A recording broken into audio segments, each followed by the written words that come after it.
नमस्कार मंडळी, ठरलं तर मग आजचा एकदम खतरनाक असा एपिसोड आज तुम्ही ऐकणार आहात. आता सुरुवातीला दाखवलेला आहे प्रतिमा त्या अतिशय घाबरतच महिपतच्या समोर जातात. आता समोर गेल्यानंतर त्यांना त्या जुन्या आठवणी आठवणत असतात की महिपत त्यांना सगळा त्यांच्या आठवणींमध्ये दुसरा असा आठवत असतो. त्यांना स्पष्ट अजून महिपतचा चेहरा एकदाही आठवलेला नसतो. जे काही आठवते ते अंधुक आठवत असतात आणि इथे सुद्धा सगळ्या त्यांच्या आठवणींचे फोटो हळूहळू दाखवलेले आहेत. आता इथे प्रतिमा एकदम महिपतच्या समोर येते. त्यावेळेसच महिपतला लक्षात येतं की हे सगळं प्रतिमात्या करतायत म्हणून. आता लगेचच महिपत त्यांना बोलायला लागतो आणि म्हणतो की अच्छा, म्हणजे ते चिठ्ठी, तो फोन, ते जळकं लाकूड, हे सगळं त्यांना म्हणत असतो. मला वाटलं होतं कुणीतरी दांडगा गडी असेल, अंगात रग असेल त्या माणसाच्या, पण ही तर तू निघालीस आणि म्हणून मला आडवी करण्याची स्वप्न बघतोय तो माणूस, असं मला वाटत होतं. आणि तुला तर फुंकर मारून उडवून टाकीन मी, असा महिपत रागाने बघत असतो. आता प्रतिमात्या सुद्धा या ठिकाणी खूपच घाबरलेल्या दाखवल्यात. मला तर राजनाथ चैतन्यच खूप घाबरलेला वाटला. अर्जुन आणि सायलीवरती बसलेले असतात. पुढे महिपत म्हणतो, आलं ना, कळलं का लक्षात तुझ्या, पण मानलं पाहिजे प्रतिमा, तुला म्हणलं पाहिजे. काय घोगरा आवाज काढलायस तू फोनवर, एकच नंबर, असा महिपत प्रतिमात्यानं म्हणत असतो. आणि पुढे म्हणतो, आणि एवढ्या अंधारात माझ्या समोर हिमतीने येऊन उभी राहिलीस तू, मानला प्रतिमा, तुला मानलं. महिपत असं म्हणत असतो प्रतिमात्यांना. आता प्रतिमात्या तर खूपच घाबरलेल्या असतात. पुढे पुढे प्रतिमात्यांना सगळं काही आठवत असतं. सायलीने काय सांगितलेलं असतं की महिपतने जर का हा ॲक्सिडेंट केला असेल तर तुम्हाला तो बघून चवताळेल, कदाचित हल्लाही करेल, पण अशा वेळेस घाबरून जायचं नाही हा आत्या, असं जी सायलीने सांगितलेलं असतं. तर ते प्रतिमाला सगळं आठवत असतं. आता प्रतिमात्या जे आहेत तर ती जंगलामध्ये हे सगळं महिपत लांबून त्यांच्याशी बोलत असतो. आता चालतच प्रतिमात्या महिपतच्या जवळ जाऊन उभ्या राहतात.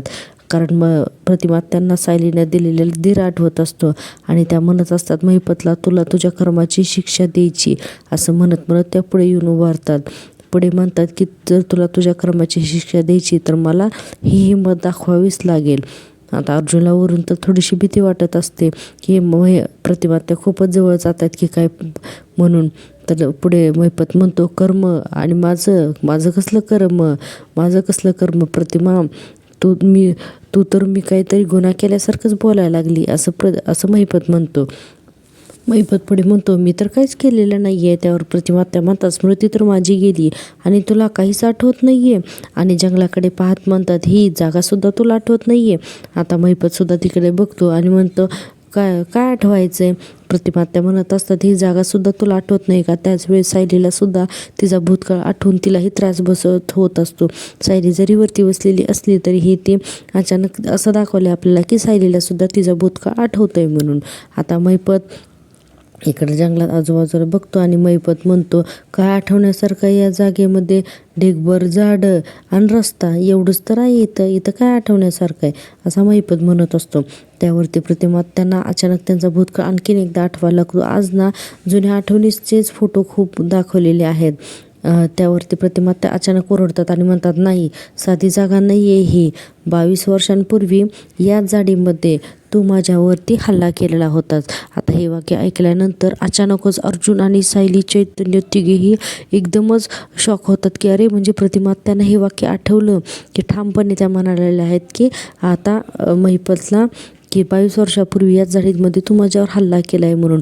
आता इकडे सायलीला सुद्धा वरती त्रास होत असतो. तिलाही ना अंधुक आठवणी आठवत असतात ॲक्सिडेंटच्या, पण तिलाही क्लिअर काहीच आठवत नसतं. आणि प्रेक्षकांना आजच्या भागामध्ये एक जबरदस्त भाग असा एक हा दाखवलेला आहे की प्रतिमात्यांना ज्या काही त्यांच्या पास्टच्या आठवणी आठवत असतात तर त्या सगळ्या गडद होताना दाखवलेल्या आहेत. आता पुढे महिपत प्रतिमात्यांशी बोलत असतो आणि पुढे म्हणत असतो की बरं, आणि सगळं हळूहळू आठवायला लागलंय तर तुला, असा महिपत जळतं लाकूड हातात घेऊन म्हणत असतो. आणि पुढे म्हणतो की तुझ्या अर्ध्या मेंदूला लयच खतपाणी मिळालेलं दिसतंय, म्हणून एवढी सगळी बोलवाबोलव केली तू, हां, असा महिपत प्रतिमात्याला म्हणत असतो. प्रतिमात्या घाबरलेल्या असतात तरी हिंमत दाखवत असतात. पुढे महिपत म्हणतो, पण काय उपयोग झाला, सांग की काय उपयोग झाला. 22 वर्षांनंतर ह्या जागेत परत येऊन तू माझ्याच हातानं मरणार, असं म्हणत असतो महिपत. त्याच्या एका हातात जळतं लाकूड असतं आणि महिपत असं आवेशाने प्रतिमात्यानं बोलत असतो. 113% तू मरणार, 22 वर्षापूर्वी राहून गेलेलं काम मी आज करणार, असं महिपत म्हणत असतो. त्यावेळेला पुन्हा आपल्याला दाखवलेलं आहे की प्रतिमात्यांना पुन्हा एकसारखा भूतकाळ आठवत असतो. आजच्या भागामध्ये जुन्या गोष्टीच खूप दाखवलेल्या आहेत प्रतिक्षकांना. प्रतिमात्या म्हणत असतात, म्हणजे 22 वर्षापूर्वी तू मला ठार मारण्याचा प्रयत्न केलाच होतास ना महिपत. असं म्हणल्यानंतर महिपत इतक्या मोठ्याने इतक्या क्रूरपणे हसायला लागतो, अगदी जोरजोरात हसायला लागतो. अक्षरशः जंगलामध्ये त्याचा आवाज घुमलेला दाखवला. इकडं चैतन्य आडून सगळं बघत असतो. चैतन्याच्या चेहऱ्यावरचे सुद्धा हावभाव आहेत ना आज मस्त आणि कमालच दाखवलेले आहेत. प्रतिमात्या तर घाबरलेले असतात. अर्जुन आणि चैतन्य वरून हे सगळं पाहत असतात. आता आपण दुसरा सीन पाहतोय तो म्हणजे कल्पनाताईंचा. आता कल्पनाताई घरामध्ये खूप अस्वस्थ असतात आणि घरामध्ये अस्वस्थ होऊन त्या सतत खिडकीतून बाहेर बघत असतात. आता तिथेच अस्मिता येते आणि अस्मिता बघते की तिची आई खूप अस्वस्थ आहे म्हणून. तर लगेचच अस्मिता म्हणते, मम्मा काय गं, झोपली नाही आहेस का अजून? त्यावर कल्पनाताई म्हणतात, अगं बघ ना, अर्जुन आणि सायली अजून आलेलीच नाही आहेत. अर्जुन तर माझा फोनसुद्धा घेत नाही आहे गं. कसं असतं ना, असं असताना मला झोप कसं येईल गं? त्यावर अस्मिता म्हणते, कुठे गेलेत गं मम्मा ते? तर असं कल्पनाताई म्हणतात, काय माहिती, पण सायली म्हणाली होती की काल ना की त्यांना आज यायला उशीर होणार आहे म्हणून. अस्मिता म्हणते, हो ना, मग टेन्शन नको ना घेऊस मम्मा, येतील ग ते, असं अस्मिता सांगत असते. आणि पुढे म्हणते, अगं आणि ती नवरा बायको आहेत ना, काही झालं ना तरी सगळ्यांना पुरून उरतील बघ, असेच आहेत ते. आता कल्पनाताई म्हणतात, अगं पण अस्मिता केवढा उशीर झालाय बघ ना, मला ना आता चैनच पडत नाही आहे गं. ही मुलं पण नाहीत ना, उगाच जीवाला घोर लावतात गं. अस्मिता त्यांना सांगत असते, मम्मा काळजी करू नको. इतक्यातच इतक्या जोरजोराचा वारा येतो, एकदम हवा सुटायला लागते. घरामधील खिडक्यांचे पडदे जोरजोरात उडायला लागतात, खिडकीसुद्धा आदळापट करायला लागते. आता हे सगळं बघून कल्पनाताई म्हणतात, अरे बापरे, वादळ येते का काय? असं म्हणून त्या पटकन अस्मिताच्या हातात मोबाईल देतात आणि जाऊन खिडकी लावतात. आता आपण इकडे जंगलातला सीन बघतोय. त्या जंगलामध्ये महिपत जोरजोरात अक्षरशः राक्षसासारखा हसत असतो आणि हसल्यानंतर तो अचानकच बंदूक काढतो आणि प्रतिमात्यावर रोखतो. आता ती बंदूक महिपतने जी रोखलेली आहे ती बघून प्रतिमात्या एवढ्या घाबरतात की त्यांना काय करावं ते सुचतच नाही. अचानक त्यांच्या लक्षात येतं की सायलीने त्यांना प्रॅक्टिकली कसं दाखवलेलं होतं की महिपतनं जर काठी उगारली तर किंवा गळा दाबला तर किंवा बंदूक जर रोखली तर आपण काय करायचं, हे जे काही प्रोजेक्शन दिलेलं असतं सायलीनं, हे सगळं प्रतिमात्यांना आठवत असतं. आता त्यांच्या लक्षात येतं की महिपतनं जेव्हा आपल्याला अंगावरती बंदूक रोकेल त्यावेळेस आपण काय करायचं. त्यावेळेस प्रतिमात्या सेम टू सेम तसं करतात. सायली पण वरून तेच म्हणत असते हळू आवाजात, म्हणजे इशारे करून की, पण प्रतिमात्यांचं लक्ष काही नसतं सायलीकडं. सायलीला असं सतत सायली असं भासवत असते की प्रतिमात्या आठवा, आपण प्रॅक्टिकल घेतलेलं आहे, आपण याच्या अगोदरसुद्धा रिहर्सल अशी केलेली आहे की महिपतनं जर बंदूक घेतली तर काय करायचं म्हणून. आता हे सगळं प्रतिमात्यांना अचानक आठवतं आणि ज्यावेळेस महिपत त्यांच्यावरती बंदूक रोखतो त्यावेळेस प्रतिमात्या पटकन लगेचच म्हणतात, तुम्ही, म्हणून महिपतच्या पाठीमागे बघून तुम्ही असं म्हणतात आणि महिपत पाठीमागे बघतो तोपर्यंत फटकन प्रतिमात्या महिपतच्या हाताला हिसका देतात आणि लगेचच तिथून पळून जातात. आता इकडून चैतन्य घाबरून बघतो. अर्जुन पण म्हणतो, चल चैतन्य पळ लवकर, यांच्या मागे आपल्याला जायला हवं म्हणून. आता अर्जुन, चैतन्य आणि सायली तिघेही झाडाच्या खाली असतात. त्याच वेळेला तिथं सगळे महिपतची माणसं येतात आणि सगळ्या महिपतच्या माणसांनी त्यांना अगदी गराडा घातलेला आहे. आता सगळ्या महिपतची माणसं या तिघांना मारण्यासाठी तयार झालेली असतात. आता अर्जुन आणि चैतन्य सायलीला मध्ये उभा करतात आणि दोघंजण सुद्धा त्या गुंडांशी मारहाण चालू करतात. आता इकडे महिपतच्या हातावरती फटका देऊन प्रतिमात्या जंगलामध्ये पळून चाललेल्या असतात, कारण त्यांना सायलीने सगळं सांगितलेलं असतं. जर का लपायची आणि पाळायची वेळ आली तर कुठल्या साईडला जाडी आहे, कुठल्या साईडला विरळ आहे आणि कुठल्या साईडला जंगलाचा रस्ता जात होते, हे सगळं सायलीने त्यांना आधीच सांगून ठेवलेलं होतं. त्यामुळे प्रतिमात्या महिपतच्या हातावरती फटका मारून जंगलाकडे पळून निघून जातात. आता त्यावरती महिपतसुद्धा थांब म्हणून त्यांच्या मागे पळून गेलेला असतो आणि इकडे चैतन्य आणि अर्जुन हे दोघंजण आहेत तर त्या महिपतच्या गुंडांनी त्यांना अडवलेलं असतं आणि हे दोघंजण सायलीला म्हणत असतात की सायली तू जा, पळ, असं म्हणून ते दोघंही ते गुंडांना मारत असतात. आणि इतक्यातच आपल्याला आता पुढचा सीन दाखवलेला आहे तो म्हणजे पोलीस स्टेशनचा. आता हा सीन तर अतिशय थरारक दाखवलेला आहे जंगलातला. तुम्ही टीव्हीवरती आजचा भाग पाहायला अजिबात विसरू नका. आणि प्रेक्षकांनो, मी जर का छान रिव्ह्यू देत असेल, तुम्हाला जर का आवडत असेल, प्लीज एक लाईक करा आणि सबस्क्राईब करायला अजिबातच विसरू नका. 96% आपले प्रेक्षक असे आहेत तर जे डेली व्हिडिओ बघतात पण त्यांनी सबस्क्राईबच केलेलं नाही. तर प्लीज चॅनल मॉनिटायझेशनसाठी मला तुमच्या सपोर्टची खूप गरज आहे. आता आपण पाहूयात की दुसरा सीन तो म्हणजे पोलीस स्टेशनचा. आता पोलीस स्टेशनमध्ये रविराज अस्वस्थ होऊन आणि अगदी बेचैन होऊन फिरत असतात. रविराज विचार करत असतात तिथे सगळं ठीक असेल ना, सगळं काही व्यवस्थित घडत असेल ना, प्रतिमा कशी असेल. त्याच वेळेस तिथे एक शिपाई तिथे येतो आणि म्हणतो की साहेब तुम्ही अशी उभे का, बसा ना प्लीज बसा ना. त्यावरती रविराज म्हणतो अरे नाही ठीक आहे, मी ठीक आहे बसतो. हां, त्यावर तो म्हणतो अरे सर मी पाणी देऊ का तुम्हाला, सर बसा ना.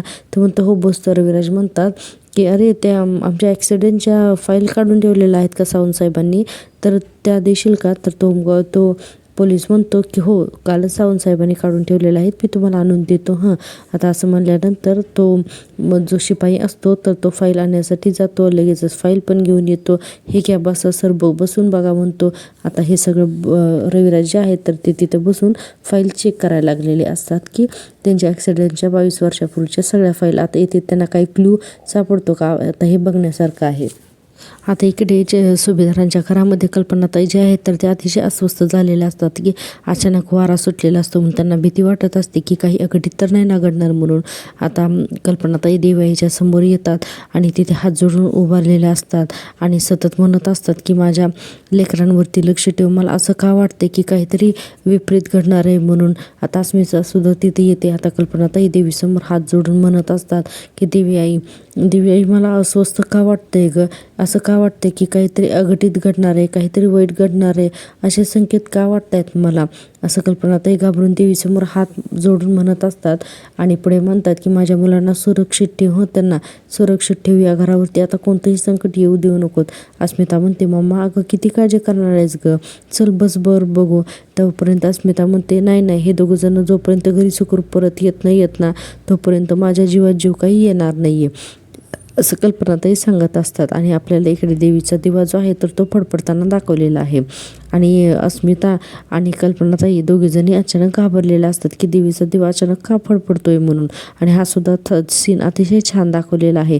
आता तो दिवा बघून त्यावरती कल्पनाताई म्हणतात दिव्याई आता या घरावरती कोणतंही संकट येऊ देऊ नको, सायली अर्जुनच्या पाठीशी राहा, दिव्याई सायली अर्जुनच्या पाठीशी राहा, असं देवीसमोर प्रार्थना करत असतात. आता अस्मिता सुद्धा खूपच घाबरलेली दाखवली आहे. आता आपण पुढचा सीन जंगलामधला पाहतोय. तर इथे सायली जी आहे तर ती प्रतिमात्यांच्या पाठीमागे जंगलात धावत गेलेली असते की प्रतिमात्यांना शोधायला. आणि प्रतिमात्या तिच्या एकदमच खूप पुढे असतात आणि त्याही घाबरत एका जागेपाशी जाऊन बसलेल्या असतात. त्या खूपच घाबरलेल्या असतात, रडत असतात. प्रतिमात्यांना अक्षरशः इतक्या भांबावलेल्या दाखवल्यात. आजचा सीन खूपच छान आणि एकदम थरारक दाखवलेला आहे. रात्रीची वेळ, एवढं दाट गंधळात जाडी असते, त्याच्यामध्ये एवढा अंधार आणि प्रतिमात्या एकट्याच खूप घाबरलेल्या दाखवल्यात. आणि त्या अशा पळत असतात आणि अचानक एका खड्ड्यामध्ये जाऊन त्या बसतात. आणि तिथे बसल्यानंतर त्यांना त्यांच्या सगळ्या आठवणी आठवत असतात. इकडे सायलीसुद्धा पाठीमागे आलेली असते. आता त्या आठवणी आठवताना आतापर्यंत आपण दाखवलं की प्रतिमात्यांना ज्या काही आठवणी आहेत त्यांच्या तर त्या सगळ्या दुसरं आठवत होत्या. आणि हाच तो क्षण असतो की ज्या वेळेला प्रतिमात्या एका खड्ड्यापाशी, झाडाच्या खाली एक खड्डा असतो थोडासा, आणि त्या खड्ड्याच्या इथं त्या बसतात आणि त्यांना त्यांच्या त्या दुसऱ्या आठवणी आहेत तर त्या अगदी स्पष्ट व्हायला लागल्यात हळूहळू. म्हणजे गाडीमध्ये जे रविराज त्यांना अंधुक दिसत असतात ते स्पष्ट दिसतात. महिपत त्यांना जो वार करताना अंधुक दिसत असतो तोही आता स्पष्ट दिसायला लागतो. आणि हे सगळं करत असताना महिपत तिथून जवळून जात असताना प्रतिमात्या नीट त्याच्या चेहऱ्याकडे पाहत असतात की हाच तो माणूस आहे म्हणून, आणि कन्फर्म होतो. आता महिपत पुढे जातो तोपर्यंत प्रतिमात्या तिथून उभा राहतात आणि इतक्यातच लगेचच महिपतचा माणूस त्यांना म्हणून पकडतो. आता त्याच्या आवाजाने महिपतचं सुद्धा तिकडे लक्ष जातं. आता आता महिपत सांगतो त्या माणसाला धर तिला म्हणून. आता तो माणूस जो आहे तो प्रतिमा त्यांचा हात घट्ट धरून पकडतो, कारण प्रतिमा एकदमच घाबरलेला असतात. महिपत गेल्यानंतर त्या उभारण्याचा प्रयत्न करतात, तेवढ्याच महिपतचा माणूस येऊन त्यांना पकडतो म्हणून. आता इकडे आपल्याला दाखवलं आहे अर्जुन, चैतन्य हे दोघं जण सुद्धा महिपतच्या गुंडांची मारामारी त्यांची चालू होती. छान फायटिंग दाखवलेली आहे इथे. तर आजचा भाग तुम्ही नक्की पहा टी व्हीवरती. तर छान फायटिंग करत असतात तिथल्या. तर चैतन्य म्हणतो की अर्जुन आता अर्जुन पटकन काय होतं की अर्जुन इन्स्पेक्टर सावंतांना फोन करतो की इन्स्पेक्टर सावंत तुम्ही जंगलाच्या आतमध्ये या, कारण पोलीस जंगलाच्या बाहेरच्या हायवेवरती उभारलेले असतात. आता अर्जुनने सांगितलेलं असतं फोन करून पटकन तेवढ्या मारामारीमध्ये की तुम्ही आतमध्ये या म्हणून. आता चैतन्य म्हणतो की अर्जुन तू तिकडे लक्ष दे, मी या गुंडांची सांभाळतो, तू जा प्रतिमा त्याने सायलीकडे बघ म्हणून. आता हे सगळं चैतन्य जो आहे तर तो आता गुंडांशी लढत असतो आणि त्याने अर्जुनला पाठवून दिलेलं असतं. आता पुढे इकडे महिपतला प्रतिमात्या ज्या आहेत तर त्या आयत्याच सापडलेल्या असतात. त्यात महिपतच्या गुंडाने प्रतिमात्यांचा हात घट्ट पकडून ठेवलेला असतो आणि अशा अवस्थेत महिपत तिथंच त्यांच्यासमोर झाडीमध्ये येऊन बसतो आणि त्यांच्याशी बोलायला लागतो महिपत. आणि महिपत प्रतिमात्यांना आणखीनच घाबरवायला लागलेला असतो. आता महिपत पुढे प्रतिमात्यांना म्हणत असतो ए करून ओरडत असतो त्यांच्या अंगावरती आणि म्हणतो पृथ्वीच्या दुसऱ्या टोकावर गेलीस ना तरी पण मी तुला शोधून काढणार हा. प्रतिमा त्या घाबरलेल्या असतात. पुढं महिपत म्हणतो तुझ्या कपाळावर काय लिहिलेलं दिसतंय, काय तर लिहिलंय काय बरं, मी महिपत शिकरेच्या हातूनच मरणार. असं लिहिलंय की तुझ्या तर मरणार ना तू, असा महिपत म्हणत असतो. आणि पुढे म्हणतो की मग सांग कशी मरणार, तुला गोळी घालून मारू का तुझा गळा आवळू मी, असा महिपत चांगली ॲक्शन वगैरे करून बोलत असतो. आता इकडे प्रतिमात्या तर खूपच घाबरलेल्या असतात आणि पुढे म्हणतो की नाही तुला आगीची भीती वाटते ना, हां तुला ना उभीच जाळतोच मी, तुला उभीच जाळतोच मी, मस्त तंदुरी करतो तुझी एका फटक्यातच, असा महिपत म्हणत असतो. प्रतिमात्या तर इतक्या घाबरलेल्या दाखवल्या आहेत. पाठीमागे महिपतचा गुंड असतो आणि महिपतचा गुंड म्हणत असतो धर रे तिला, धर आणि प्रतिमात्या ओरडत असतात. आता सोड मला करून प्रतिमात्या ओरडत असतात आणि महिपतच्या गुंडांनी त्यांचा हात घट्ट पकडलेला असतो. अचानकच प्रतिमात्यांना सायलीने दिलेला जो काळ्या मिरीचा स्प्रे असतो तर त्यात तो स्प्रे काढतात आणि त्या गुंडांच्या चेहऱ्यावरती डोळ्यात सगळ्या स्प्रे मारतात. तो गुंड ओरडायला लागतो हा करून आणि तितक्यातच प्रतिमात्या पळून जातात. तवर महिपत म्हणतोय धरणं तेरा पपलू एक बाई, तुला धरता येत नाही काय, हे सगळे कापसाचे पैलवान पुसतेत मी, नाही तर तुलाच गोळी घालतो बघ, चल जा म्हणून महिपत त्याच्या माणसालाच ढकलतो. त्याच्या महिपतच्या माणसाच्या डोळ्यामध्ये सगळा काळी मिरीचा हे स्प्रे केलेला असतो. आता महिपत त्याच्या मागे पळतच असतो. आता इकडे आपल्याला दुसरा दाखवलेला आहे सीन की अर्जुन सायलीला आणि प्रतिमाला शोधायला निघालेला असतो आणि अर्जुन सगळीकडे आत्या करून सगळ्या जंगलामध्ये फिरत असतो. आता सगळ्यामध्ये फिरत असताना तिथे नागराज आलेला दाखवला आहे. आता नागराजसुद्धा जंगलामध्ये येतोय. आता हा कशाला मारायला आलाय, हा आज नक्कीच सापडणारच आहे हा. आता नागराजसुद्धा जंगलामध्ये येतो. आता अर्जुन इकडे आत्या करून शोधतोय, तोपर्यंत त्याच्या पाठीमागेच लगेच त्याच ठिकाणाच्या जवळ अगदी नागराज दाखवला आहे. नागराजसुद्धा चालताना त्याचा पाय एका दगडावरून घसरतो आणि नागराज धपकन खाली पडतो. आता नागराज जेव्हा खाली पडतो तेव्हा करून जोरात पडलेला असतो. आता अर्जुनला हा आवाज ऐकायला जातो. अर्जुन म्हणतो हा कोणाचा आवाज आहे, आणि आवाजाच्या दिशेने अर्जुन लगेचच जातो. अर्जुन तिथं खूप शोधाशोध करतो पण नागराज तोपर्यंत लगेच सरकत जाऊन एका झाडाच्या मागे लपतो. अर्जुन खूप शोधतो पण नागराज काही त्याला सापडत नाही. नागराज झाडाच्या आड लपून बसलेला असतो आणि अर्जुन पुन्हा हा आवाज कोणाच तरी होता म्हणून शोधाशोध करतो आणि इकडे आत्या म्हणून सुद्धा हाक मारत असतो. आता आपल्याला लगेच दुसरा सीन दाखवलाय घरचा. इकडे घरी प्रिया घराच्या बाहेर येते आणि खूपच घाबरलेली दाखवली आणि फोन करत असते नागराजला आणि म्हणत असते या नागोबाचा फोन का लागत नाहीये, म्हणजे तिथं काही प्रॉब्लेम तर झाला नसेल ना, कन्फर्म ही महिपत आणि नागराजने ना काहीतरी मातीच खाल्लेली आहे असं म्हणून प्रिया एकदम काळजीत असते आणि म्हणते की मला तिथे जाऊन बघायलाच लागेल जंगलामध्ये असं म्हणत असते. आणि वैतागाने तिथून सुभेदारांच्या घरातून तिची जी गाडी आहे तर ती गाडी घेऊन तिथून निघून जाते. तोपर्यंत तिला कोणाच तरी फोन आलेला असतो पण ती कोणाशी बोलत नाही, मी आता घाई येत आहे म्हणते आणि तिथून प्रिया निघून जाते गाडीत बसून. आता पुन्हा इकडे जंगलातला थोडासा सीन दाखवलेला आहे. अर्जुन आवाजाच्या दिशेने पळत आलेला असतो आणि तिथे म्हणतो की आवाज तर याच दिशेने आला, म्हणून तिथं खूप शोधतो पण कुणी त्याला सापडत नाही. तर नागराज झाडाच्या आडमध्ये स्वतःचं तोंड दाबून गप्प बसलेला असतो, कारण त्याला गुडघ्याला इतकं दुखत असतं. त्याच्या तोंडातून स्वतःहून आवाज निघत असतो, पण तो आवाज अर्जुनला ऐकायला जाऊ नये म्हणून नागराज स्वतःचं तोंड बंद करून झाडाच्या पाठीमागे लपून बसतो. आणि अर्जुन म्हणतो अरे पण इथं तर कुणीच दिसत नाही असं म्हणून तो पुन्हा त्या करून शोधायला निघून जातो. आणि आता आपण या भागातला शेवटचा सीन पाहणार आहोत. तो आहे प्रतिमात्यांचा. आता प्रतिमात्या जंगलामध्ये चालत चालत गेलेल्या असतात आणि त्यांना ते एका ठिकाणी जळती आग दिसते, म्हणजे शेकोटी दिसते. आणि आता प्रतिमात्या त्या शेकोटीच्या तिथे जाऊन उभे राहतात आणि तिथलं एक जळतं लाकूड हातामध्ये घेतात आणि ते अतिशय रागाचा बदला घेण्याच्या आयुष्यात एकदम प्रतिमात्यांचा सूड दाखवलेला आहे, मूळ दाखवलेला आहे. आता ते जळतं लाकूड हातात घेतात तोपर्यंतच महिपत पाठीमागून आलेला असतो. आता प्रतिमात्या मागे वळून बघतात तर त्यांच्या चेहऱ्यावरती भीती नाही तर बदला घेण्याची भावना दाखवलेली आहे. आणि हा अतिशय सुंदर असा सीन तुम्ही TV वरती पाहू शकता. तर प्रेक्षकांनो, हा जो आहे तर तो याच्या भागामधला लास्टचा सीन आहे. उद्याच्या भागामध्ये आपण काय घडणार आहे तर ते पाहणारच आहोत, पण प्लीज त्यापूर्वी एकदा चॅनलला सबस्क्राईब करा. आता पाहूयात आपण काय होतं ते. आता महिपत आणि प्रतिमात्या एकदम समोरासमोर आलेली असतात. आता आपण पाहणार आहोत ज्या ठिकाणी शेकोटी दिसलेली असते ना जंगलामध्ये प्रतिमात्यांना, नेमकं त्या शेकोटीच्या शेजारी जे मोठं झाड असतं त्याच्यावरती अर्जुनने कॅमेरा फिट केलेला असतो. आपण तर हे पाहिलंच आहे की जंगलात जागोजागी अर्जुनने कॅमेरे फिट केलेले आहेत म्हणून. आता तिथे वरून हे सगळं रेकॉर्ड होत असतं आणि सायली ही नेमकी तिथंच येऊन हे सगळं बघत असते. आता हा भाग आपण उद्याच्याला पाहणार आहोत. आता याच्यामध्ये महिपत प्रतिमात्यांना म्हणत असतो की 22 वर्षापूर्वी जे काम माझ्या हातून अर्ध राहिलंय ना तुला मारण्याचं, ते काम आज मी पूर्ण करणार आहे.